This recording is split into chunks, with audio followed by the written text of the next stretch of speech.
आप कल्पना करिए कि हमें ये होली साइंस समझना है, लेकिन हम कहें कि गंदी है पुस्तक।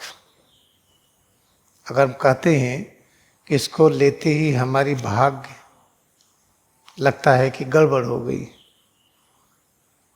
इसके प्रति हमारी श्रद्धा, विश्वास, भक्ति इतना कम है कि इसके प्रति कोई हमारी भावना नहीं बन रही है।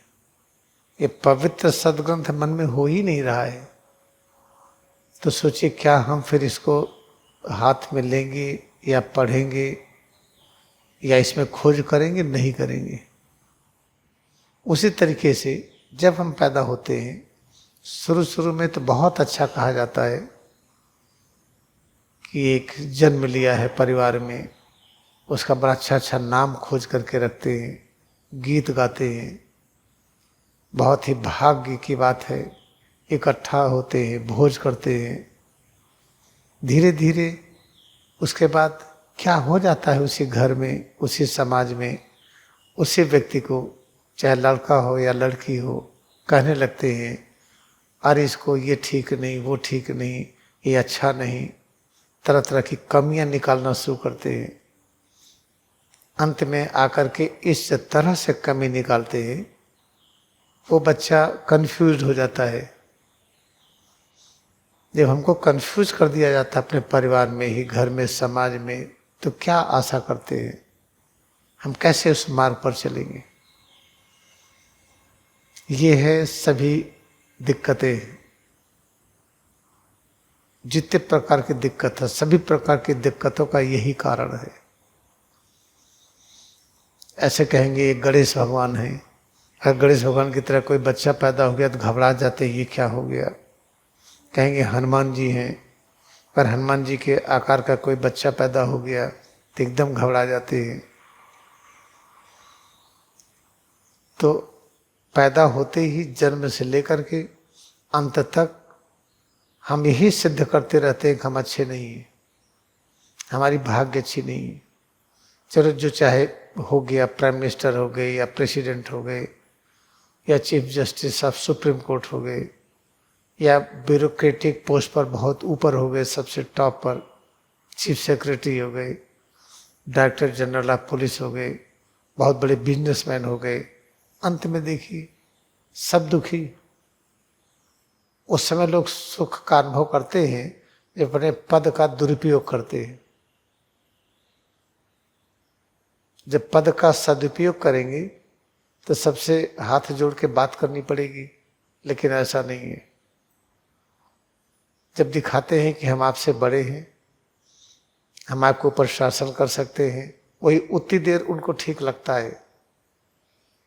और आजकल खर्च इतने बढ़ गए हैं कि लोगों को लगता है तनख्वाह थी हमारा ये, बस ये केवल ब्याज है ये,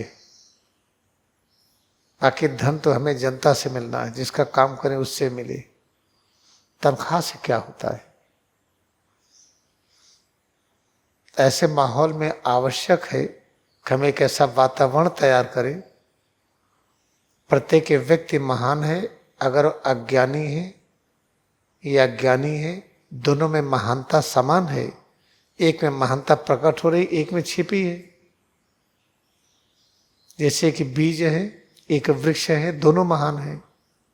बीज के अंदर वृक्ष छिपा है और वृक्ष के अंदर बीज छिपा है। इसलिए क्रिया योग की बहुत आवश्यकता है। जितने लोग अभ्यास कर रहे हैं, हम इस सब चक्कर में न पड़े कि हमारी ग्रह दशा ठीक नहीं है।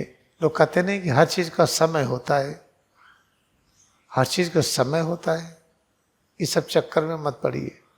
उसकी बड़ी भाग्य अच्छी है, उसको ये पद मिल गया, जिसको पद मिला उसके मित्र बन जाइए, बहुत अशांति है। केवल जो क्रिया योग से जुड़ गया है, जो अपनी खोज कर रहा है कि परब्रह्म हमारे रूप में स्वयं प्रकाशित है, इसीलिए तो कहा जाता है कि भगवान का प्रेम माँ से अधिक, पिता से अधिक, सबसे अधिक इतना प्रेम करते हैं जिसके प्रेम की सीमा नहीं है। ये तभी संभव है जिसे भगवान कहते हैं वो हमारे रूप में हो गए हों। अगर हमारे रूप में नहीं है, इस रूप में कोई और है, तो हमें कौन प्रेम करता है? जो हमारे रूप में है। तो हमारे इस अस्तित्व को बनाने के लिए जो जो चीजें हैं, हम कहते हैं भगवान अनंत प्रेम करते हैं, तो जो चीजें हमारे अस्तित्व को बनाने में है वो ज्यादा प्रेम करते हैं कि भगवान? तो चूंकि सभी ऋषियों मुनियों ने कहा है, सभी पैगंबर अवतार ने कहा है कि प्रभु का प्रेम अनंत है, इसकी कोई सीमा नहीं है, तो स्वयं सिद्ध हो जाता है। ये तभी संभव है जब प्रभु परब्रह्म हमारे रूप में ही प्रकट हो रहे होंगे।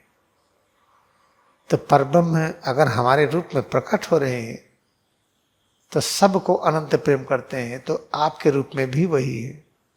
पृथ्वी को उतना ही प्रेम करते हैं, तो पृथ्वी के रूप में भी वही है। वही आसमान के रूप में, वो वायु के रूप में, जो कुछ देखते हैं दृश्य अदृश्य जगत, सब रूपों में वही है। इसी को जानने का प्रयत्न करना सत्य की खोज कहते हैं, इसी को प्रभु की खोज कहते हैं, इसी को ज्ञान की खोज कहते हैं। यही शक्ति और शांति का खोज है, यही परम आनंद का खोज है। तो सिर से पैर की अंगुली तक इसमें बस एकाग्रता बढ़ाते जाइए, जो अनुभव हो इसको स्वीकार करते जाइए। बस पता चला कि नहीं कर पा रहे हैं तो याद रखिए, धैर्य बढ़ाइए। अगर हमने तुरंत कर लिया तो या तो पैगंबर हैं बचपन से ही, हम सिद्ध हैं, और नहीं तो तुरंत हो कैसे गया। तुरंत होना इसलिए अशुभ है, अगर तुरंत हो गया तो हमारा धैर्य नहीं बढ़ेगा। अगर धैर्य हमारा अनंत है बचपन से, तब तो तुरंत हो गया ठीक है। इसे याद रखिए, तुरंत जो होता है ये संभव नहीं है, इसकी आशा मत करिए। बनत बनत बन जाइए, अभ्यास करते जाइए, करते जाइए, करते जाइए। 100% गारंटी इस जन्म में उस जगह पर पहुंच जाएंगे। किस जगह पर? सत्य की अनुभूति। सत्य की अनुभूति क्या है? आपकी महिमा अनंत है, हमारी भी महिमा अनंत है। आसमान, वायु, अग्नि, जल, जिसे धूल का कण कहते, इसकी भी महिमा अनंत है। किसी से किसी की महिमा कम नहीं है।